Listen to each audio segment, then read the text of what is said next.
beginning, there was darkness, and then, bang, giving birth to an endless expanding existence of time, space, and matter. Every day, new discoveries are unlocking the mysterious, the mind-blowing, the deadly secrets of a place we call the universe. A total eclipse. The brilliant sun suddenly obliterated by the black disk of the moon. You can see this eyeball looking down at you. Both breathtaking and frightening, eclipses warn us of powerful solar storms that may fulfill an ancient prophecy of chaos on Earth in 2012. People would freak out. We wouldn't have refrigeration, we wouldn't have lights. Eclipses of distant stars are now revealing new planets, even other Earths. Some of them just popped right out at us. The search covers the entire universe, but it begins here on Earth as the sun hides its face in total eclipse.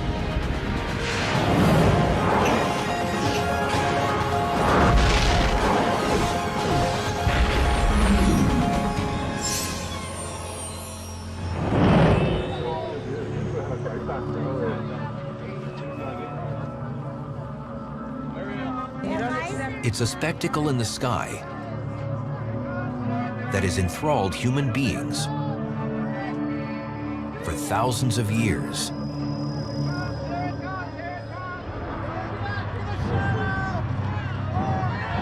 A total eclipse of the sun.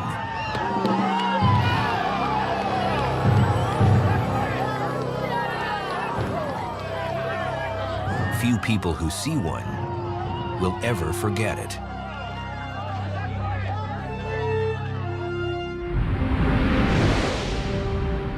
Personally witnessing a total solar eclipse in the flesh is an amazing, awe-inspiring, tremendously moving experience. I've never experienced anything quite like it. Some, like astronomer Glenn Schneider, are part of a subculture of globe-hopping eclipse chasers who will go anywhere, anytime to see an eclipse. It grips you because the sky has gone dark. Not as dark as midnight, but like a very deep twilight.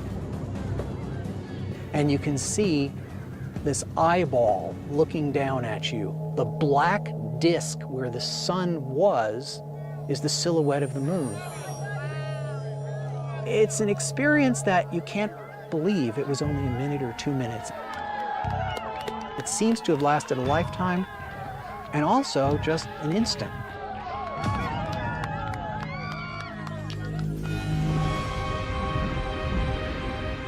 This compelling event is a launching pad for cosmic exploration, solving a string of mysteries that have puzzled mankind for ages. What makes the sun disappear without warning? When does it happen? How can we predict it? Can we make it happen ourselves? Once understood, we find that each eclipse reveals something new about the universe.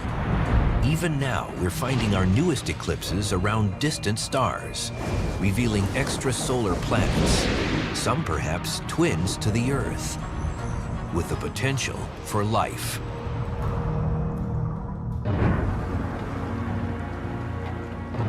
The story begins with the mystery of our own eclipses.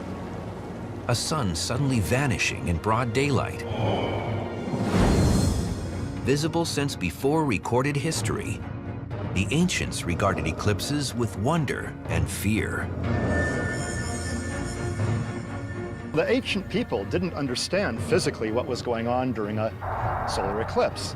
They would see a progressively bigger bite being taken out of the sun, as though some gods or dragons were eating the sun, mad at those people. So the people would beat pots and pans and yell and scream and sacrifice virgins and all sorts of things to appease the gods and scare the dragons away. And you know what? It worked every time.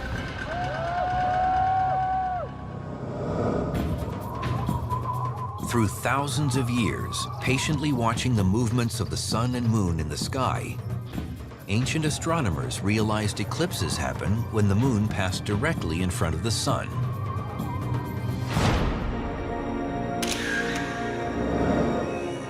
In time, scholars studied the patterns of eclipses, long enough to predict them.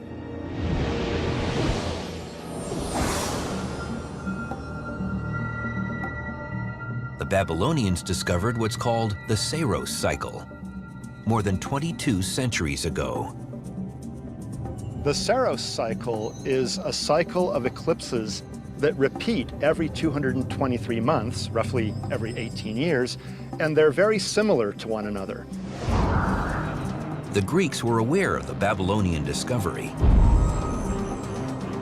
As we've learned from the remarkable Antikythera mechanism, an ancient device found on a shipwreck under the Mediterranean Sea in 1901. The Antikythera mechanism was first thought to be some sort of a clock and then some sort of celestial timer. It was a very complex mechanism with many gears and layers and planes. Archaeologists have been intrigued by the Antikythera mechanism ever since it was found. Decades ago, they understood it was a mechanical computer for calculating movements of the planets, phases of the moon, and other astronomical phenomena. But the latest discovery astounded them. In 2008, using 3D X-rays and CT scans, they found that the Babylonian Saros cycle was built into the device. In two of the back plates of the mechanism was inscribed a spiral-like figure that had divisions that, when you added them up, corresponded to the months in a Saros cycle. The only reason to have the Saros built into the mechanism was if it was an eclipse predictor as well. A total eclipse of the sun can be seen somewhere on Earth an average of once every 16 months. Today, predicting them is a very exact science. The next total solar eclipse to be visible from the United States will be on August 21st, 2017. But modern astronomers can do much better than supplying the date for an eclipse. An eclipse map shows the exact path along which people can see the 2017 total eclipse. And the timing is down to the second. It will reach totality at 10:17 plus 18 seconds a.m. in Salem, Oregon, at 1:15:55 seconds p.m. in St. Louis, Missouri, and 2:41:55 seconds in Columbia, South Carolina. It will cross the country in 1 hour, 31 minutes, and 1.6 seconds, along a path averaging 66 miles wide. With information so exact, anyone who wants to see it will be able to. People will have an opportunity to get to the path of totality from all over the United States. It's an opportunity that everybody should really try to take because they're few and far between. Apart from the spectacular visible picture, the blocked sun also gives viewers the chills, in a literal sense. During a total solar eclipse, the temperature can drop as much as 35 degrees. That, of course, is nothing compared to the temperatures in outer space, where all the action is taking place. How cold can the universe get? That's what Carlo of Boulder, Colorado wanted to ask the universe. So he emailed us. What is the current temperature of the universe? And why is it so cold? Carlo, that's a really cool question, if you'll pardon my pun. Here near the sun, we feel warm. But in outer space, the temperature of the universe is only 3 degrees above absolute zero. It's really cold. It's that cold because the universe can be thought of as an expanding gas, and it's been expanding and cooling for 14 billion years.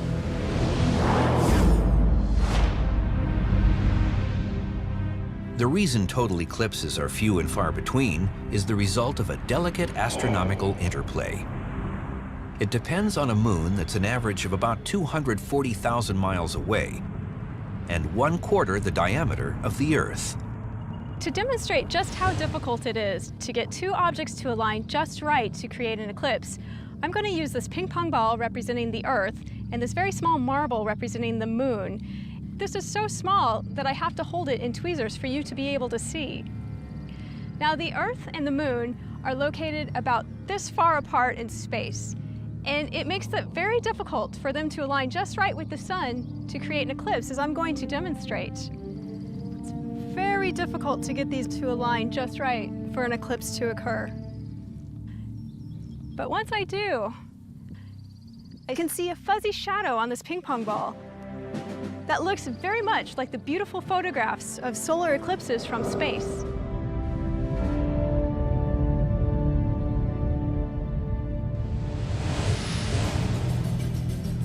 The large fuzzy part of the shadow is called the penumbra. If you're standing in the penumbra during an eclipse, the sun is not completely covered, and you see a partial eclipse. The small, dark central part of the shadow is called the umbra. If you're standing in it, the sun is completely covered, and you see the total eclipse. Because of the moon's motion in its orbit, the umbra moves across the Earth, tracing a clear line called the path of totality, the only place where a true total eclipse is visible. The width of the umbra is typically under 100 miles. So you really have to position yourself carefully in order to see a totally eclipsed sun. And seeing a 97 or 98% eclipse is nowhere near seeing a 100% eclipsed sun. You've got to be in the path of totality. There is much more to the eclipse phenomenon than just the sun and the moon. The story reaches across the universe because eclipses do happen everywhere. An eclipse occurs whenever one object passes between us and another object, cutting off its light. Virtually all other planets with moons will also have solar eclipses, whether they occur here in our own solar system or around other stars across the entire expanse of space. But what can this eye candy of the cosmos teach us about the universe? How is it possible that a simple eclipse on the Earth can prove that the bizarre distortions of space and time predicted by Albert Einstein are essentially correct?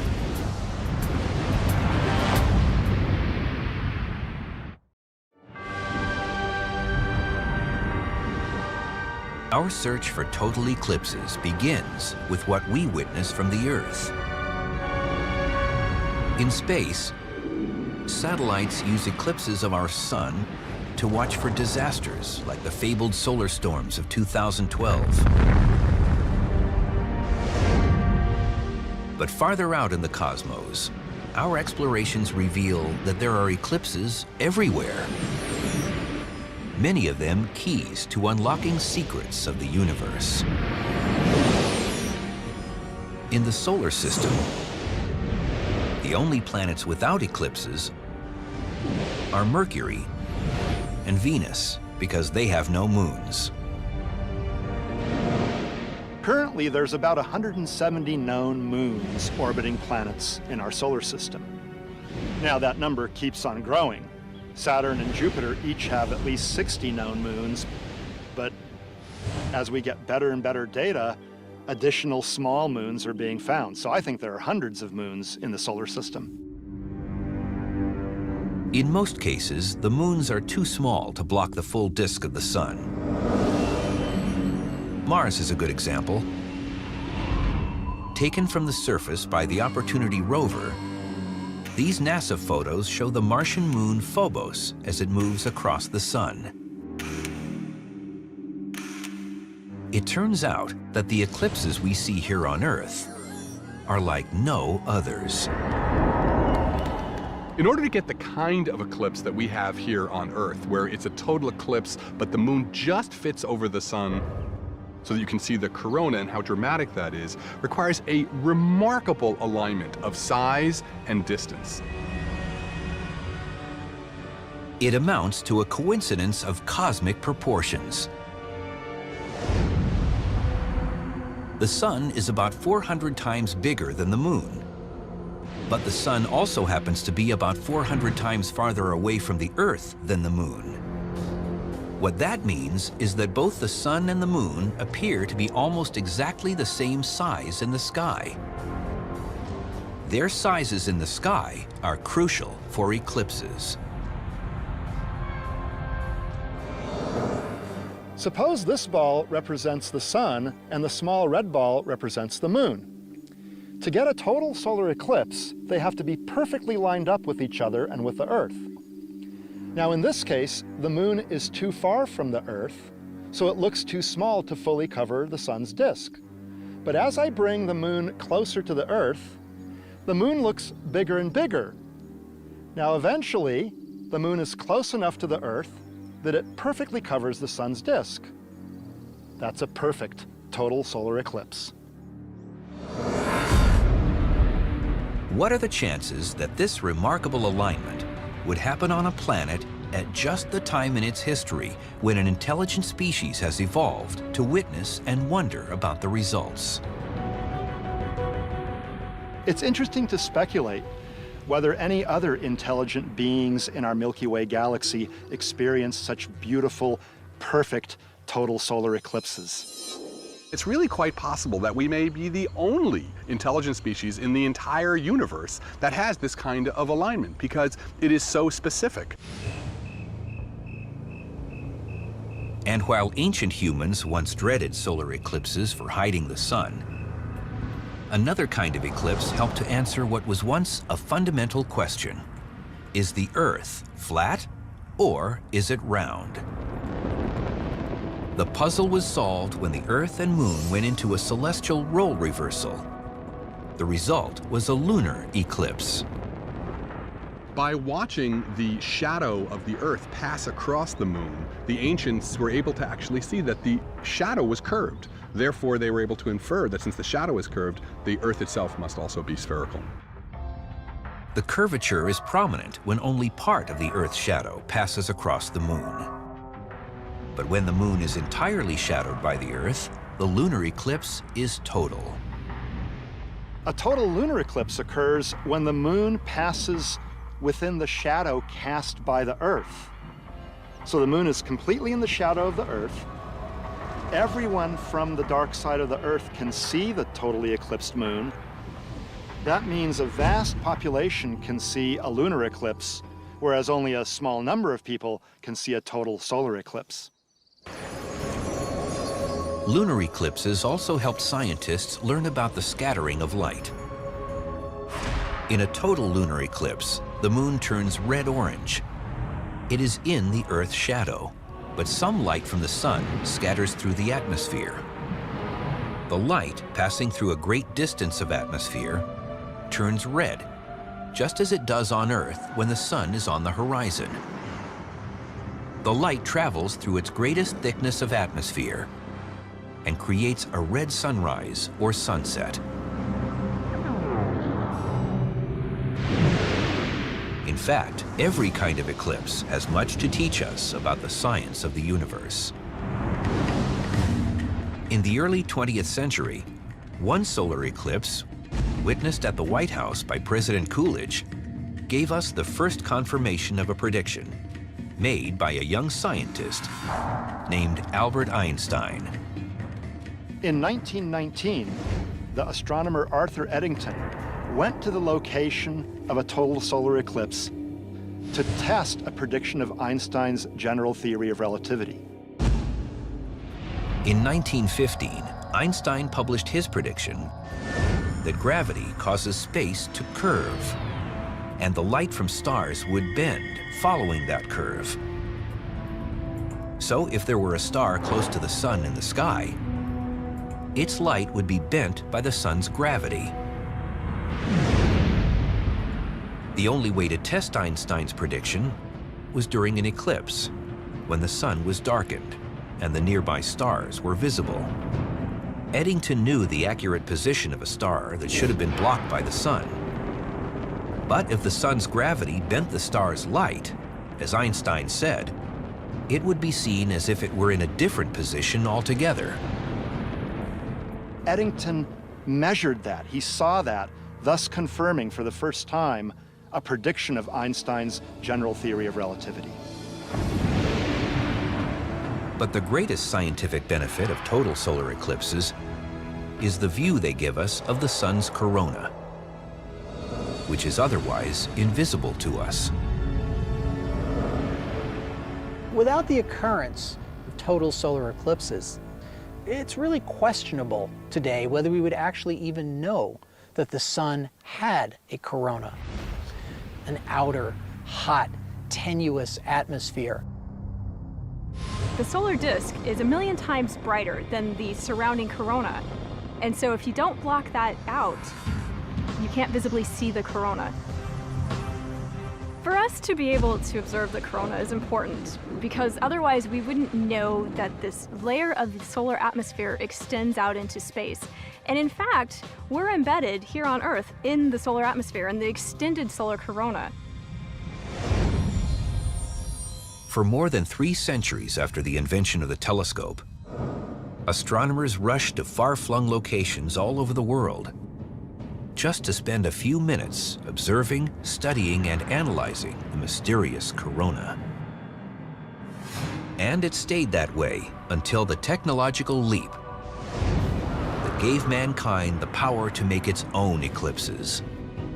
These artificial eclipses revealed something totally unexpected: eruptions in space that turned out to be the greatest explosions in the solar system.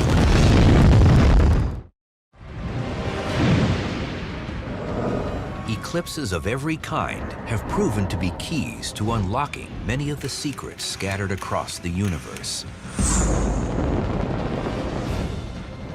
Eclipses reveal planets circling distant stars and solar storms posing dangers to Earth worse than we can imagine. The sun's threats are hidden in the corona, which appears on Earth only during a total eclipse. It happens only once every 16 months on average, at places scattered across the entire globe. Not nearly enough for monitoring such a deadly hazard. Out in space, though, satellites send us up-to-the-minute pictures of the sun. Spectacular space probes show the solar corona in all its glory, and never ever have to wait for an eclipse. Their secret is a piece of technology that creates a man-made eclipse. Let's say I want to look at the sun, which is right next to me here. The sun is really bright and it scatters lots of light in the sky, so much so that I can't see what's around it. But if I use a device like an occluder that an optician might use, I can use it to block the sunlight, kill the glare, and see what's around the sun. I can do the same thing with stars, and a device like that we can put together is called a coronagraph. We use it for studying the sun's corona, and we use it for studying the environments of stars. Coronagraphs, invented in 1939, were first applied to telescopes on Earth. They worked best at the highest altitudes, where scattering of sunlight by the atmosphere is minimized. But coronagraphs do their heaviest lifting in space. 2 of the major missions carrying coronagraphs are the SOHO and Stereo spacecraft. They photograph the corona out to great distances and pick up other phenomena that, without these artificial eclipses, would be totally unseen. Movies of the sun obtained by satellites are really fascinating to watch because you can see all sorts of changes in the structure of the corona and prominences and flares and things like that. And you can also see what's called sun-grazing comets, comets that come in and nearly hit the sun, but go whizzing past. They're too close to the sun to be visible during the nighttime or the daytime, but with the sun's disk blocked out, you can actually see them.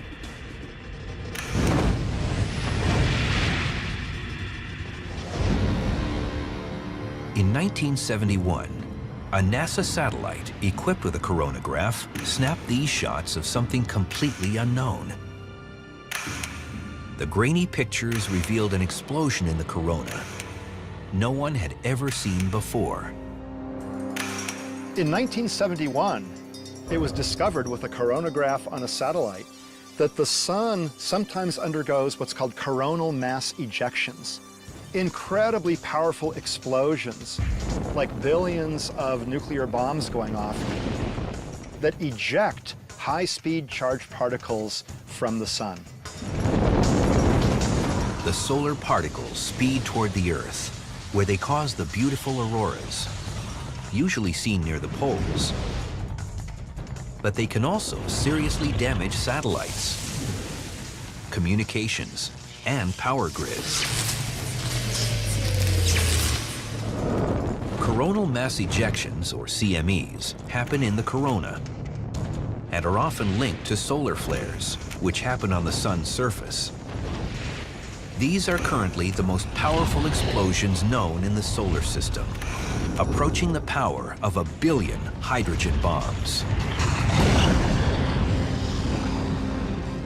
Coronal mass ejections involve so much mass and magnetic energy moving away from the sun. They can be as wide as almost half of the sun, and it's like a large bubble of material and magnetic field moving away from the sun at over 4 million miles an hour.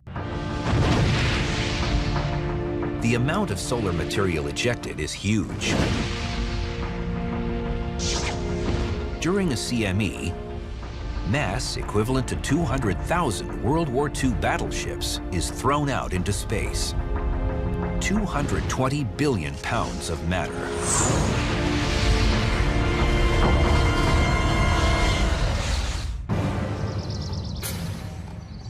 October 2003.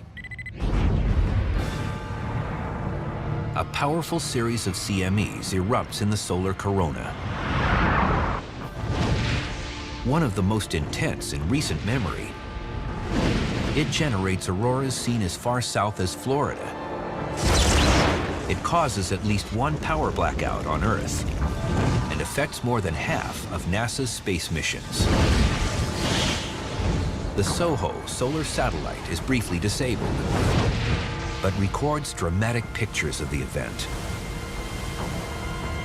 In the satellite images, you can see the energetic particles hitting the detector, and it looks like there's a bunch of snow. So we can actually see the particles impacting the satellite itself.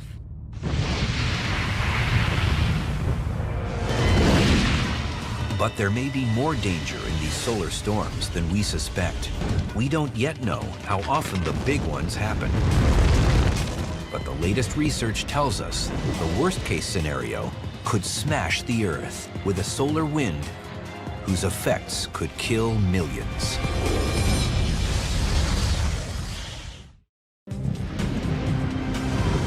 Across the depths of the cosmos, whenever moons or planets cross paths with stars, the result is an often revealing and sometimes awe-inspiring spectacle of an eclipse. Here on Earth, man-made artificial eclipses have uncovered solar storms of incomparable violence.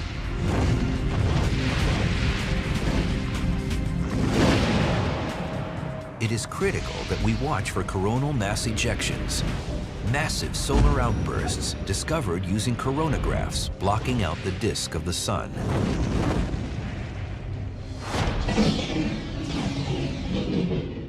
The greatest danger comes when the solar sunspot cycle is at its maximum, roughly every 11 years.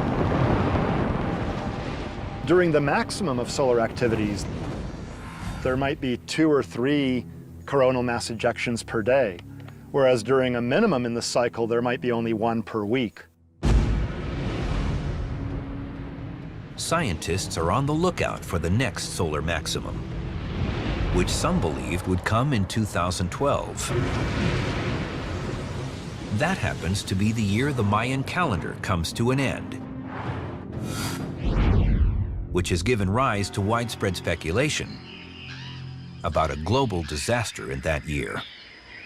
In fact, it's now believed the coming solar maximum will be the weakest since 1928 and won't be reached until after 2012, although precise dating is beyond the realm of today's science. It is now predicted that the next solar maximum will peak in probably early 2014. Some people predict it will happen before that, but it's a sort of a moving target because we don't fully understand the solar cycle itself. Scientists have long suspected that a super CME, when it does happen, could be disastrous.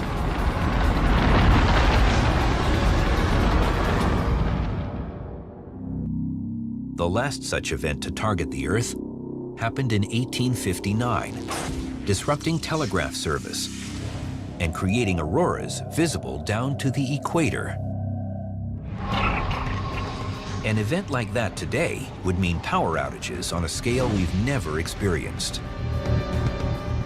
Much of the US power grid could be down for 3 months, and perhaps much longer. If we lost electricity for 3 months or more, the effects, especially on a country like ours that depends on electricity so much, would be devastating. You can only imagine what it would be like. People would freak out, really. I mean, we wouldn't have refrigeration, we wouldn't have lights. Without the artificial eclipses in our solar satellites, we would have no idea that such a threat even existed. According to recent estimates, full recovery could take 4 to 10 years. Millions of people could die due to shortages of food, clean water, and pharmaceuticals. Projected damage may be as much as $1 to $2 trillion, comparable to 20 Hurricane Katrinas.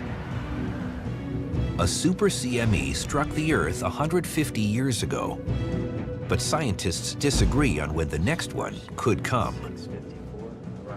The likelihood of that happening in our lifetime is probably not that good, but we just don't know. We don't have enough data. The most powerful coronal mass ejections that could cause widespread damage over all of Earth probably occur only about once every millennium or so. Nevertheless, having a huge calamity every few thousand years is really a big deal. Our best protection may be in the artificial eclipses aboard spacecraft monitoring the sun for CMEs.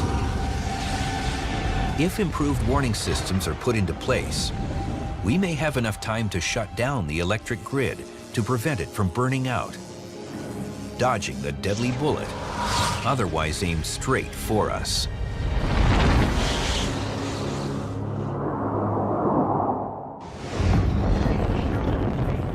A coronal mass ejection may be the most spectacular phenomenon uncovered by eclipse science. But the universe is full of other eclipses, each one teaching us something else about the cosmos. Even a short hop into space, no farther than the moon, turns the tables on us as the Earth becomes the celestial body to eclipse the sun. Think about how important that Apollo 12 image was, where they turned the camera back towards the Earth and you could see the Earth eclipsing the sun. Those images from Apollo were really epoch-making for humanity. It gave us our first real sense of the Earth as being an object floating in space. Farther out, the Cassini space probe looks at Saturn, virtually black, surrounded by backlit rings as it blocks out the disk of the sun nearly 1 billion miles away. A very different view of our own moon eclipsing the sun comes from the Stereo B spacecraft. From deep space, the moon appears much smaller and it crosses the sun's disk in what's called a transit. This kind of eclipse may be pivotal in answering our questions about who else may be out there in the universe. What makes transits so important is it's one of our ways of actually discovering what are called extrasolar planets, planets orbiting other stars. The tantalizing possibility is tempered by the daunting problem of actually making it work. Finding a planet transiting in front of its star is like seeing a flea crawling across an auto's headlight. But science is rising to the challenge, and new space telescopes trained on the tiny eclipses that uncover planets around distant stars are about to strike gold. After centuries of wondering, the discovery of another Earth in the depths of space is suddenly within reach. If the search for eclipses starts with the most spectacular examples here on Earth, turning our view out into space reveals other eclipses, not only in the solar system, but far beyond, where they're key to one of astronomy's hottest pursuits, the hunt for extrasolar planets. A very important kind of eclipse right now is the eclipse that occurs when an extrasolar planet, a planet orbiting another star, passes in front of the parent star. It takes a very sensitive telescope to detect that slight dimming.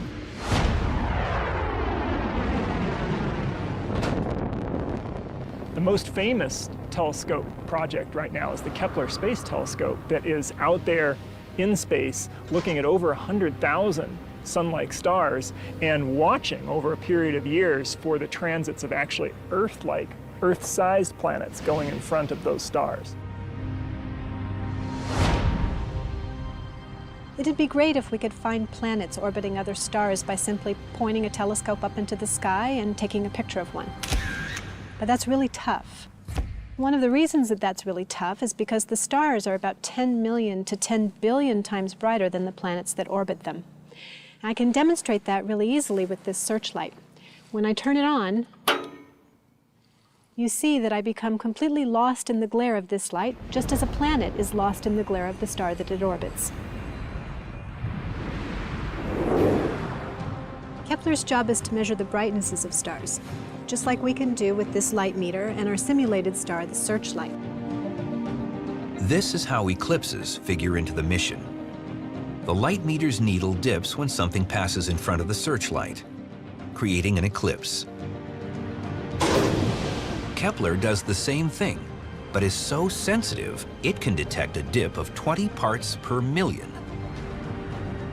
Kepler is capable of detecting an Earth-sized planet around a sun-like star in the habitable zone. So a real Earth-Sun analog. That's what Kepler is capable of doing, and it's the first mission that's capable of doing exactly that. Kepler is trained on an area of the galaxy containing about 150,000 stars.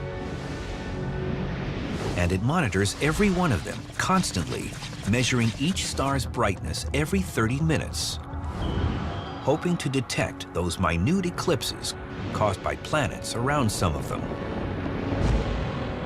Just a small fraction of them will be in the right position for us to see their planetary transits. Most of the stars in the sky that have planetary systems don't undergo transits. It's only if we have a lucky chance alignment where the orbital plane of the planet is along our line of sight or contains our line of sight to the Earth that we can actually see when the planet goes in front of the star and dims out some of the star's light. The very distant combination of light and shadow produces for each transit a telltale light curve showing the dip in brightness as the planet crosses in front of its sun. Kepler produced results after only a few months on the job. We looked at our very first light curves. We could see transits immediately. I mean, some of them just popped right out at us. The spacecraft was performing flawlessly. The data was beautiful. right out the gate, we were reaching the precision levels very close to what we expected at the beginning. In January 2010, the Kepler team announced the discovery of the mission's first 5 planets. 4 are gas giants like Jupiter. The 5th the size of Neptune. Kepler saw their transits many times in its first weeks of searching. It means they orbit their stars in a matter of days, eclipsing their stars each time. These things are closer to their parent star, about 10 times closer to their parent star than Mercury is to our sun. And Mercury's the closest planet to our sun. But one of Kepler's ultimate goals is to find Earth-like planets around sun-like stars.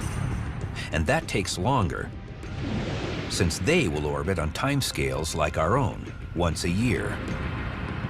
An Earth-like planet around a sun-like star is going to produce a dimming of 1 part per 10,000. So it's a very tiny signal. If it's in the habitable zone, that signal, the transit, is going to last 12 hours and would repeat once every year, not once every 3 days. So you have to stare, you have to have stability, you stare for a whole year and you wait for an event that happens and lasts 12 hours and is very, very tiny, 1 part per 10,000. When Kepler spots the right kind of light curve, large telescopes on the ground follow up.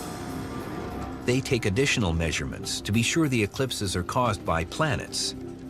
It means weeding through a lot of data. As of June 2010, we had approximately 700 planet candidates. The confirmation work now being done by ground telescopes is painfully slow and will continue for months and years to come. As the process continues, Kepler's planet list is expected to grow to dozens soon, and later hundreds. Measuring Kepler's success rate is guesswork, but as many as 50% or more of its candidates may turn out to be actual planets. Kepler will search for tiny eclipses for as long as 6 years, accumulating a census of planets in our galaxy more complete than any compiled so far. Kepler's going to determine if Earth-like planets are common or rare. And the answer either way is going to be very interesting. If it turns out that they're rare, that speaks to how special we are in the galaxy. However, we have reason to believe that they're going to be frequent. I think we're all kind of closet optimists that they're going to be very common, but we don't know. We don't have the answer yet. In this, the discovery of Earth-like planets around other stars, eclipses will be the tools making it possible. Far removed from the sensory thrill that the chasers seek in witnessing the moon block out our sun, eclipses in deep space may lead us to the ultimate knowledge of our place in the cosmos. By blocking out the light from some of the most luminous objects in creation, it is as if we are screening out the deafening noise and are now hearing only the secret and revealing whispers of the universe.